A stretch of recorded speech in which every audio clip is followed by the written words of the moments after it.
Apparently that was somebody that watches my channel. I'm guessing, since they made the point to honk and wave. If that was you, say it was you down in the comments. That way I know who it was. But we're finally here at the marshalling yard here in Rochelle. It's only been a 6-hour drive. It took 3 hours to get to Rochelle, and then it took us 3 hours at 10:15 our time, so 9:15 here. We were 6/10 of a mile away from the start of the exit ramp, getting off 88 into Rochelle. And from the point where you hit the exit ramp to, at least according to Google Maps, from the point you hit the exit ramp to the front of the building here, or the office here at the rail yard, was 2 miles. And it's taken us 3 hours to get that last 2.5 miles. I've never been to one of these before. I didn't know what to expect. I figured, steam train, you might get a few, 2,000-3,000 people out. I ran into the gas station because I had to use the bathroom when we got into town. And I had Shelly swap me, and she stayed in line at the rate things were moving.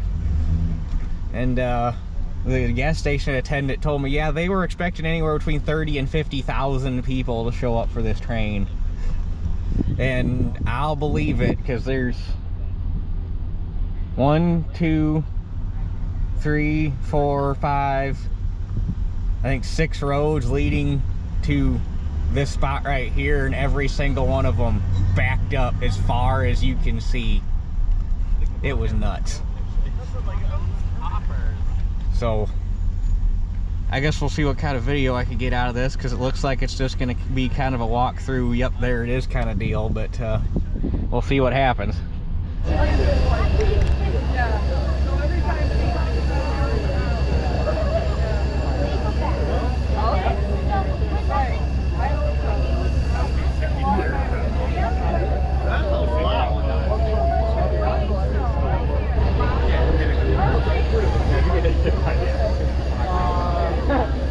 So the frame, the whole camera.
All right, we're back at the barn. Hopefully, I don't know if that video turned out watchable or not. There was so many people. When on our way out, there was a man and woman that were clicking counters on the inbound traffic, and asked them. I thought they were counting cars, and I asked the lady on the way out. She said, no, they're actually counting people. And when we left, there was still about an hour left to go. They weren't going to hit their close time of 3 o'clock because unless they just decided to start turning people away, traffic was still backed up 2.5 miles out to the highway when we left. But the lady said that when we left with an hour of left to go plus or whatever traffic was left, they were at over 50,000 people already, with more still coming in. And they were only counting the people in the cars. There was people parking in town and walking in 2.5 miles. We ended up with a truckload of people. There was two parents and their son, and then two older, like mid-70s. One guy it was his 71st birthday, and I'm guessing the guy that was with him was probably about the same age, that couldn't make the walk back out. And so we ended up with a truckload of people. We hauled them back into town to their vehicles. But it like I say, there were so many people. It was loud. It was hard to do commentary there. It was awkward to try to do commentary there. But video does not do that train justice. I mean, when you first pulled in and you saw it sitting there, aside from all the people, it was basically a train in the middle of a giant concrete parking lot. And you're like, man, it doesn't really actually look that big. And then you walk up to it and you're like, oh, wow, that's big. I mean, when you got to stand back 50 feet and you still have to look up to see the top of it, that thing is a monster. I wish, and someday I'm not taking it off the bucket list yet. I want to see her under steam, and one of these days I'll have to try to make it out to one of their open houses at the Heritage Fleet headquarters in Cheyenne, where their steam shop is, and the roundhouse and everything, where they store their Heritage Fleet. I think they got 844 out there still. There's 4014. They got some older Streamliner diesels. All their vintage rolling stock, everything's out there. I'll have to make it out there for one of their open houses and hopefully be able to get closer to it, because that's one of those pieces of equipment where you could just spend hours walking circles around it and just looking at it and analyze. That is one awesome piece of equipment, I tell you what. So I want to see more of that. I wish I could get it parked in a room with me alone for just a few hours, just so I could just walk laps around it and look at everything, because it's so cool. But what was I gonna say? Anyhow, I'm sure if it was important, it would have come back to me. So I just figured I would give you some quick facts and statistics to kind of wrap up this video. So 4014 is part of a fleet that was, and I'll have to go back and look and see exactly how many were built, but there's 8 left in existence. 4014 is the only operational one. The other 7 are static display in varying states of disrepair. But it's 4884 articulated wheel arrangement, built in 1941. That 4014 was completed in November 1941, built by Alco, American Locomotive Works, or American Locomotive Company, at their Schenectady Locomotive Works. And that entire class of locomotive was built specifically to pull grades in the Wasatch Mountain Range in Wyoming. So then they were built to help they were ordered pre-war effort but they were pushed through because of the war effort to reduce manpower required, because back before these, it would take 2 and 3 locomotives to pull an equivalent size consist up that grade that these things were working. So she was built or completed in November of 41, ran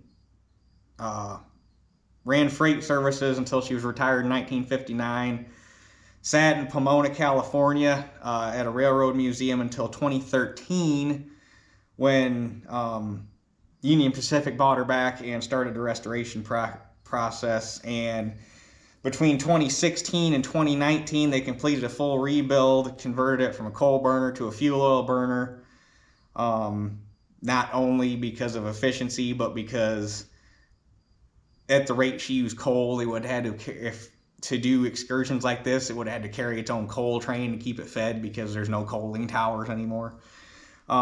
So between that and not having to deal with ash and everything, and the efficiency and the readily available fuel, so she's an oil burner now, and she moved again under her own power in May of 2019, and she's been doing excursions and publicity tours and everything ever since. 4 foot 8.5 inch gauge. Leading wheel diameters 36 inch. The drivers are 68 inches tall. The tailing truck wheels are 42 inches tall. The minimum curve she can traverse is 288 feet. 72-foot wheelbase on the locomotive with a length of 85 feet. Overall width, the tender is 132 feet and 9 7/8 inches if you want to get exact. 11 feet wide, 16.5 foot tall. The weight of the locomotive by itself is 386 tons, and the combined weight of the locomotive and the tender is 607 tons. Again, converted to burn number 5 fuel oil. 6,100 gallon fuel capacity, 2,500 gallon water capacity, and she can haul 8,000 pounds of sand. On average right now, she's burning between 20 and 25 gallon of fuel per mile and using about 200 gallons of water a mile. So, but when you think about the amount of work that you can do with it, it's probably fairly fuel efficient. And she is, where's that number at? Hold on here. 65 mile an hour is considered her cruising speed. It can max out at 80. And there are multiple horsepower numbers I've seen on it. But the most common one I've seen is 8,100 horsepower at the cylinders and about 7,500 horse at the wheels. So nothing to scoff at. Oh, right here. There was 15 built for Union Pacific. So